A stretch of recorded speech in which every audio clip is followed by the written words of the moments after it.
I was still holding the pie when my father told me not to come home again. It was pumpkin, her favorite. I'd baked it the night before using Mom's old recipe, the one with extra nutmeg and that odd half-teaspoon of maple syrup she always insisted on. I drove 3 hours through thick fog to bring it to her like I did every year. It was Thanksgiving. I was home. Or so I thought. We hadn't even said grace yet. The turkey hadn't been carved. The stuffing sat steaming in the crystal dish Mom only brought out once a year. And I was still standing, still smiling, still holding that pie when Dad said, "Give back the $50,000, Rachel. Or don't bother coming home again." At first, I thought I'd misheard. Or maybe it was a tasteless joke. Dad wasn't the type for theatrics, and Thanksgiving wasn't a time for drama, not in our family. At least, not until that night. But no one laughed. Lisa sat across the table, hands folded in her lap like she was attending a funeral. David stared at the tablecloth. Even Mom, gentle, soft-spoken Mom, refused to meet my eyes. I didn't sit down. I couldn't. The pie, still warm, rested heavy in my palms, heavier than it should have been. I glanced down at it like maybe it could explain what was happening. "Excuse me." I managed. Dad's jaw tightened. "Don't make this harder than it has to be. What exactly are you accusing me of?" Lisa looked up. Her eyes were red, mascara clinging to the corners like she'd been crying for hours, but her voice was steady. "Mom's account. $50,000 disappeared last month, right after you helped her set up online banking." My mouth opened. Nothing came out. Yes, I had helped Mom with her accounts.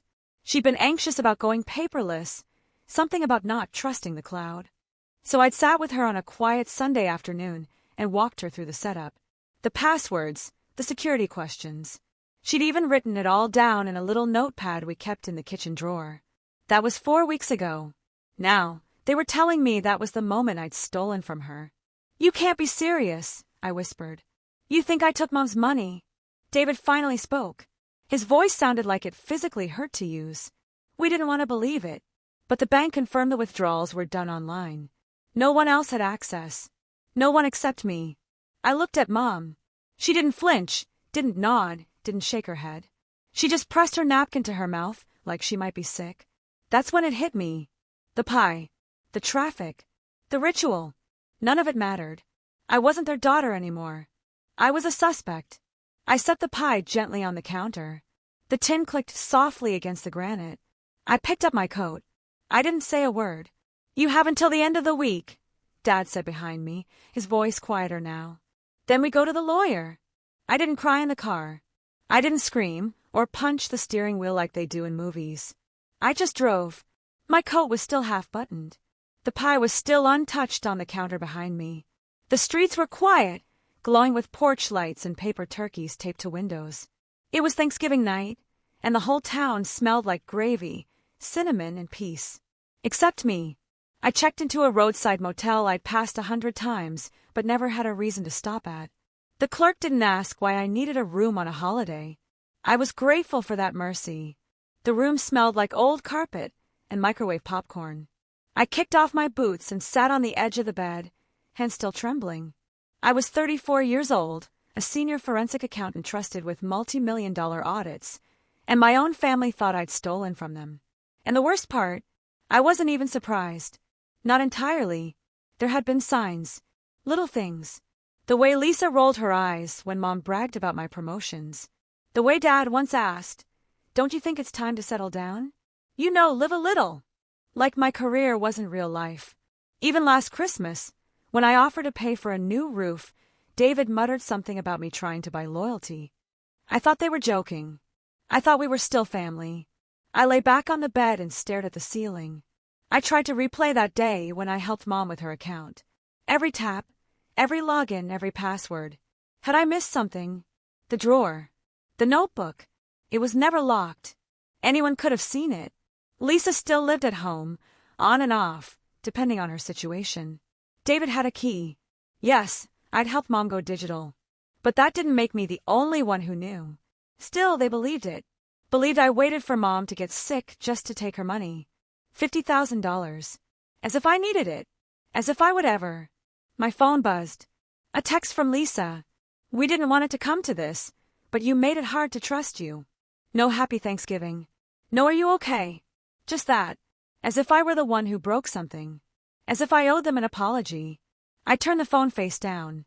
At work, I spend my days untangling fraud. Shell companies. Fake invoices. Hidden thefts dressed up as clerical mistakes. I know what it looks like when someone makes money disappear, especially when they make it look like someone else did it. And right now, someone had made me their fall girl. I stared at the ceiling until the lights blurred. If they wanted to treat me like the criminal in the family, maybe it was time I started investigating like one. The next morning, I woke up without an alarm. Just instinct. Years of chasing corporate fraud had taught me one thing. Money never truly vanishes. It just gets redirected. The key is knowing where to look and who benefits. I poured a cup of bitter lobby coffee and opened my laptop at the motel desk. My firm had recently been investigating a ring of elder financial abuse.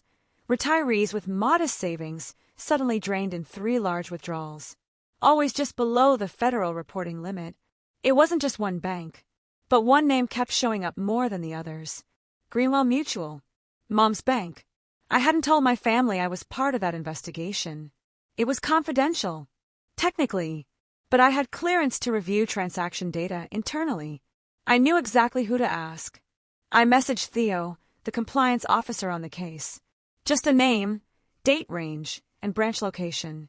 An hour later, I had what I needed. 3 withdrawals. Spaced 5 days apart. $20,000. $15,000. $15,000. All done in person. Not online. That was the first crack. They said I'd done it through the app. Said I was the only one with access. But if the money was withdrawn in person, it wasn't me. I clicked the attached security footage. Greenwell Mutual. October 10th, 1:13 p.m. A woman approached the counter. Blonde ponytail. Gray hoodie. Large sunglasses.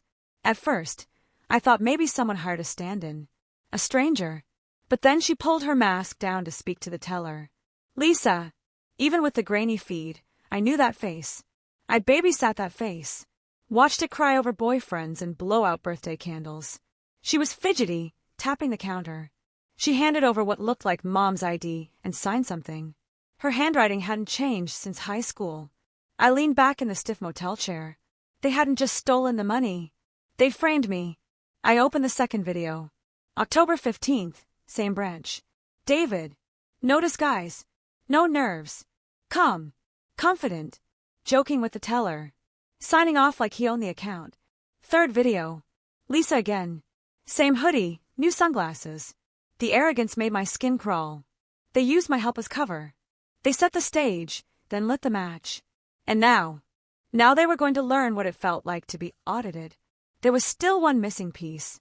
How had they gotten Mom's ID and banking details? Then I remembered. 2 weeks before I helped her set up the online app, she'd gone to the hospital for some outpatient scans. Nothing serious. Lisa had offered to stay the night with her. Mom's purse had been with her the entire time. Checkbook, bank statements, driver's license. That's where it started. But that's not where it ended. I pulled metadata from the account login logs. The first access after I'd left town wasn't from Mom's phone, but from a tablet on the home Wi-Fi. Same IP address Lisa used to stream Netflix. And the one-time password hadn't gone to Mom's number either. It had been rerouted to an alternate recovery email I'd never seen before. A quick reverse lookup showed the linked phone number belonged to David. They weren't just sloppy. They were arrogant. They thought no one would question it. Not if the successful daughter was the obvious culprit. Not if the rest of the family stood united in their accusation. I closed the laptop. This wasn't a misunderstanding. Not a borrowed amount gone wrong. This was calculated. And they'd used my closeness to Mom, the trust one had earned, to mask their theft. I zipped the laptop bag shut and picked up my phone, not to call the police. Not yet. I called the office. Asked Theo to pull the teller's signatures.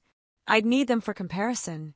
Then I opened my suitcase and pulled out a slim black presentation folder, the kind I normally reserve for courtrooms and executive briefings. If they wanted to cast me as the villain, I'd show them what it looked like when the villain kept receipts.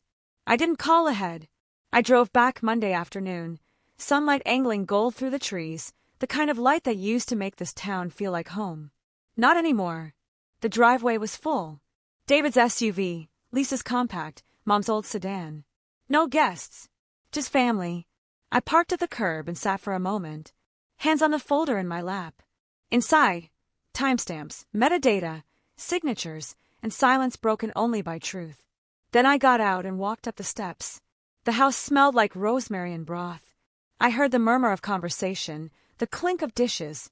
Laughter, familiar but distant now. They were all in the kitchen. Lisa was perched on the counter, swinging her legs like she was still a teenager. David leaned against the fridge. Mom was at the sink, drying a plate with slow, deliberate movements. Dad stirred something at the stove. They looked up when I entered. Silence. I walked to the island and placed the folder gently on the wood, right where we used to roll out cookie dough. Then I opened it. "You believe I stole from Mom," I said, quiet but steady. "Let me show you what really happened." The air shifted, like pressure dropping before a storm. The first image, Lisa, sunglasses on, leaning over a teller's counter, signing a form. October 10th, $20,000. Not online. Not me. No one moved. I laid down the second. David, smiling in a navy sweater, handing over a check. October 15th, 15,000 more. My voice trembled, not from rage, but from restraint. These weren't strangers. These were the people I'd grown up with. Then I placed the teller slips. Handwriting matched. Signatures identical. I slid over a note from the fridge last week, Lisa's. Same loops. Same slant. Lisa finally spoke, her voice small, brittle. You went through our things." I tilted my head. Calm. Precise. "You went through Mom's." Mom reached for the documents, eyes scanning the page, her hands shaking slightly. Her voice, when it came, was almost a whisper. "But the bank, they said it was done online." I nodded. That's what they thought. The online access came after. From your tablet. The account was set to recover through an email linked to David's number. Silence fell. Heavy. Complete. Dad stopped stirring. Lisa looked down at her coffee. David stared at the floor like maybe the truth could be buried there. Mom whispered, "You let me believe my daughter stole from me." She wasn't looking at anyone in particular. Maybe not even at me. "You told me not to come home," I said. Quieter still. "And you never even asked if I did it." That was what hurt. Not the accusation. Not the threat of lawyers. The absence of a question. Lisa looked up at last. Her voice wasn't remorseful. Just bitter. "You always get everything. The job. The respect. The praise. I just wanted to even the score." I studied her for a long moment. She looked older. Or maybe I was finally seeing her clearly. "You didn't even the score," I said. "You lit the whole board on fire." David shifted. His voice was flat, without apology. "She'll be fine, Mom. Rachel makes more than all of us combined." It wasn't personal, but it was. And they knew it. I exhaled slowly, fighting off the chill that had nothing to do with the temperature. It's always personal when it's family. Mom sat at the table, the folder still open in front of her. Her hands rested in her lap, palms turned upward, as if even they didn't know what to hold anymore. Dad was the first to speak. "Rachel," he asked quietly, "what are you going to do?" I met his eyes. For the first time in days, I didn't feel like the child in the room. "I'm not pressing charges," I said, "but I sent the file to the family attorney. What happens next is up to you." He nodded once, slowly. He looked tired, older than I remembered him being. I closed the folder. My hands moved with practiced ease, like they had 100 times in boardrooms and depositions. But this time, it felt final. "You told me not to come back unless I returned the money," I said, voice even. I didn't take the money, but I brought the truth. I let the silence breathe, let it sting. Then I turned to go. "Rachel," Mom's voice cracked, but she didn't finish the sentence. I paused in the doorway. "Thanksgiving's over," I said. "You all made sure of that." I didn't wait for a reply. I didn't take the folder. I didn't take the pie. Just my keys. And whatever part of me still believed they would have chosen me. I didn't drive off right away. I sat in my car at the curb, watching the kitchen window just in case. Just in case someone came after me. Just in case someone opened the door and said my name like they meant it. No one did. The light stayed on. Lisa's laughter didn't return. David didn't come outside.